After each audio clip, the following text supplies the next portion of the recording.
On the line with us, Congressman Dennis Kucinich, U.S. Congressman representing Ohio's 10th District, kucinich.house.gov.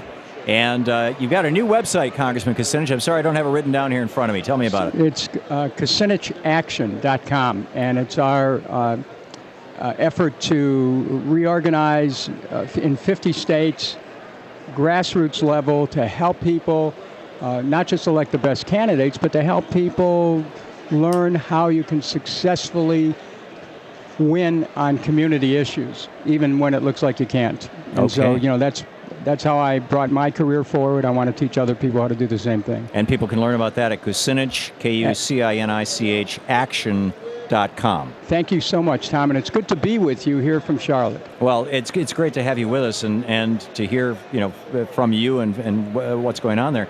Living wage for working people. This is one of the passions of your life. Tell us, what your thoughts are about where we are, where we've been, and where we're going. There's been a real decline in the earning power of people since 1968.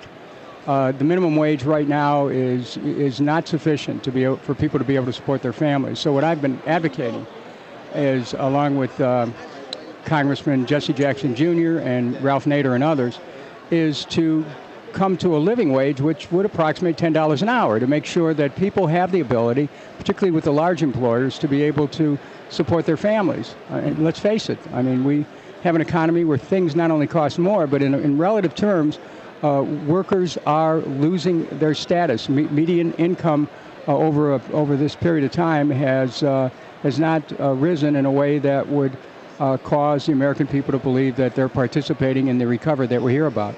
Yeah. So where do we go? What do we do?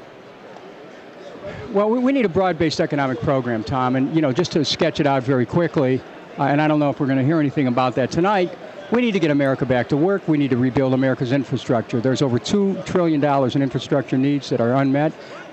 We have 10 million people unemployed.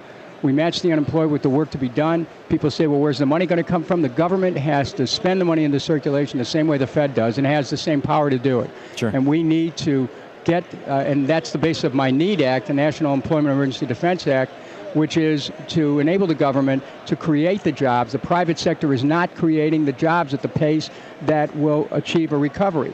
And we can't leave it to them. We can't say, well, the government doesn't have a role in this. We should be working on trying to cut the budget. We keep working on cutting the budget. We're going to cut out the ability to recover. We're going to cut out social programs. That's not acceptable. So, and then get out of the wars and change the tax structure. I mean, these are things that are achievable. The president can lead on them. We need a Congress to cooperate. America, I think, is ever ready for a new day. That was what 2008 was about, and frankly, that's still what 2012 is about.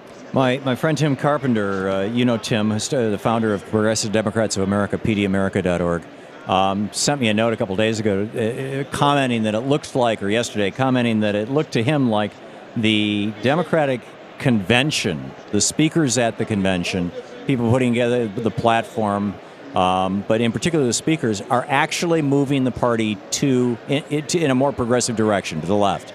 Is that your observation? No. Tell me Tim about and Tim and I worked together on founding Progressive Democrats of America. Mm-hmm. But I don't know what he's talking about. I mean, the fact of the matter is, we don't have a jobs program. We're still in Iraq and Afghanistan, plus Yemen, Somalia, Pakistan. I emphatically disagree with the economic and foreign policy of this administration. Now, having said that, when I go into the voting booth, essentially I'm going to have two choices. Now, I know there's others who will say, well, there's other candidates, but the fact of the matter is the next president's going to be either Barack Obama or Mitt Romney. Right. And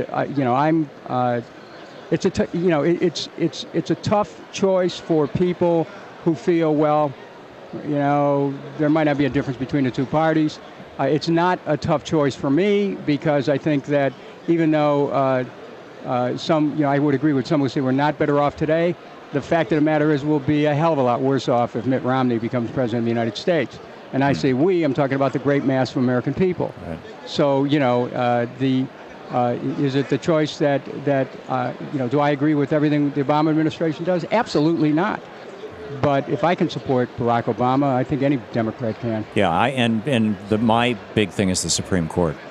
I agree. I mean, it's like, what, we're going to have 3 more Scalias appointed to the Supreme Court? You know if what, Mitt you're Romney's- right. We have to, look, you only need to look at Buckley versus Vallejo and Citizens United Right. to understand, and the potential for a reversal of Roe v. Wade, to understand how serious the Supreme Court is as the third branch of government. I mean, we have 3 branches of government. You wouldn't know it. Sometimes Congress doesn't function as an Article I state. But the fact of the matter is, the Supreme Court is gaining more and more power. Their Bush versus Gore or Gore versus Bush decision was a nightmare for America. So since 2000, we've seen the Supreme Court on so many major cases take a position that has taken America in a direction that has been profoundly worse than we are.